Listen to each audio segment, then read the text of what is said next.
The Lord be with you. I'm Deacon Keith Fournier, and our first reading is from the second book of Maccabees.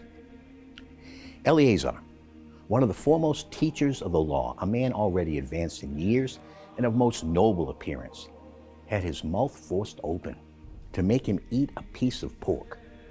But he, resolving to die with honor rather than to live disgraced, walked of his own accord to the torture of the wheel, having spat the stuff out as befits those with the courage to reject what is not lawful to taste, rather than live.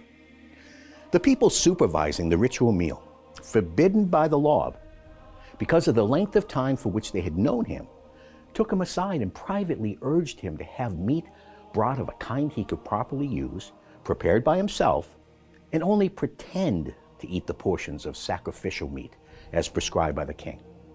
This action would enable him to escape death by availing himself of an act of kindness prompted by their long friendship.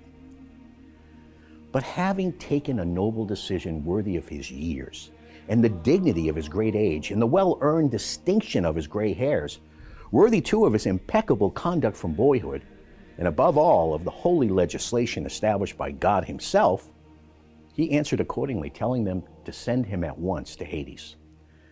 Pretense, he said, does not befit our time of life.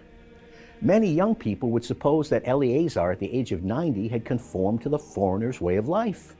And because I had played this part for the sake of a paltry brief spell of life, might themselves be led astray on my account. I should only bring defilement and disgrace in my old age. Even though for the moment I avoid execution by man, I can never, living or dead, elude the grasp of the Almighty.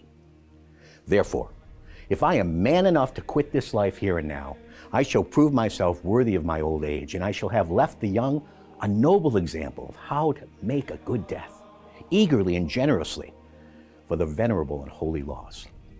So saying, he walked straight to the wheel, while those who were escorting him, recently so well disposed toward him, turned against him after this declaration, which they regarded as sheer madness.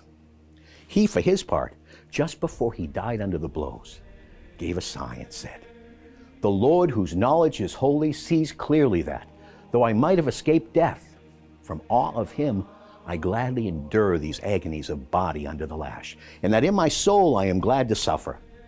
And this was how he died, leaving his death as an example of nobility and a record of virtue, not only for the young, but for the greater part of the nation. In our response, from Psalm 3. How countless those who say of me, "No salvation for him from his God."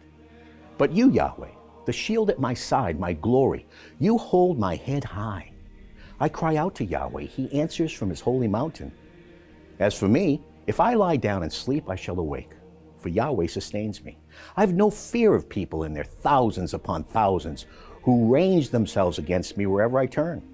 Arise, Yahweh, rescue me, my God. You strike all my foes across the face. You break the teeth of the wicked, and in Yahweh is my salvation. On your people, your blessing. A reading from the Holy Gospel according to St. Luke. Jesus entered Jericho and was going through the town, and suddenly a man whose name was Zacchaeus made his appearance. He was one of the senior tax collectors and a wealthy man. He kept trying to see where Jesus was, but he was too short and could not see him for the crowd. So he ran ahead and climbed a sycamore tree to catch a glimpse of Jesus, who was to pass that way. When Jesus reached the spot, he looked up and spoke to him. "Zacchaeus, come down, hurry, because I am to stay at your house today." And he hurried down and welcomed him joyfully.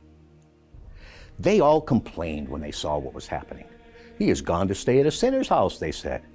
But Zacchaeus stood his ground and said to the Lord, "Look, sir, I'm going to give half my property to the poor, and if I've cheated anybody, I will pay him back 4 times the amount." And Jesus said to him, "Today salvation has come to this house, because this man too is a son of Abraham. For the Son of Man has come to seek out and save what was lost." The Gospel of the Lord.